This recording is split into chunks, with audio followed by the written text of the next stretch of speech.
যে এই 10টি রাতের তাৎপর্য আল্লাহর কাছে এত বেশি যে আল্লাহর হাজার হাজার লক্ষ লক্ষ সৃষ্টির মধ্যে এই 10টি রাতের নামে শপথ করার মানে হলো এটা অন্য যে কোনো সৃষ্টি বা যে কোনো সময়ের চাইতে অনেক বেশি গুরুত্বপূর্ণ।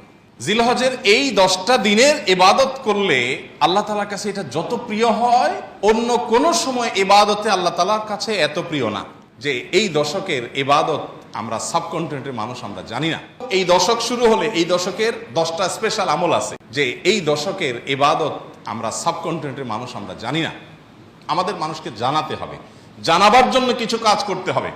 সাহাবীদের কেউ কেউ এই দশক শুরু হলে এই দশকের 10টা স্পেশাল আমল আছে, এই আমলগুলো করবার জন্য কেউ কেউ বাজারে চলে যেতেন, উদ্দেশ্য অন্যদেরকে জানানো, অন্যদেরকে জানানো। তো সেই দশকের আমলগুলো আমরা করবো তো ইনশাআল্লাহ। আমি সংক্ষেপে বলছি আমলগুলো কি কি। নাম্বার 1, আল্লাহকে বেশি বেশি স্মরণ করা, জিকির করা। আল্লাহ সুবহানাহু ওয়া তাআলা কোরআনে কারীমে বলেছেন, উযকুরুল্লাহ ফি আইয়ামিন মা'দুদাত, নির্দিষ্ট দিনগুলোতে তোমরা আল্লাহর জিকির করো, বেশি বেশি স্মরণ করো। আল্লাহর স্মরণটা বেশি বেশি হবে। আল্লাহর স্মরণ কিভাবে করবেন? যত প্রকার জিকির আছে সেগুলো করবেন, কোরআন তেলাওয়াত, সকাল সন্ধ্যার জিকির, উঠতে বসতে জিকির, দোয়া, সেগুলো পড়বেন বেশি বেশি।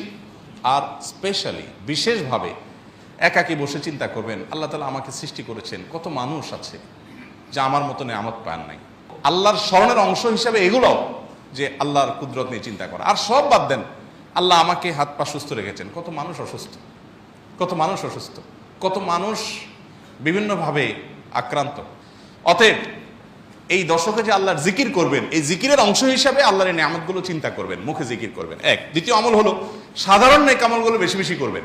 সাধারণ নেক আমল যেমন কোরআন তেলাওয়াত করা, দান সাদাকা করা, নফল রোজা রাখা, তাসবিহ তিলাওয়াত করা, ভালো কথা বলা।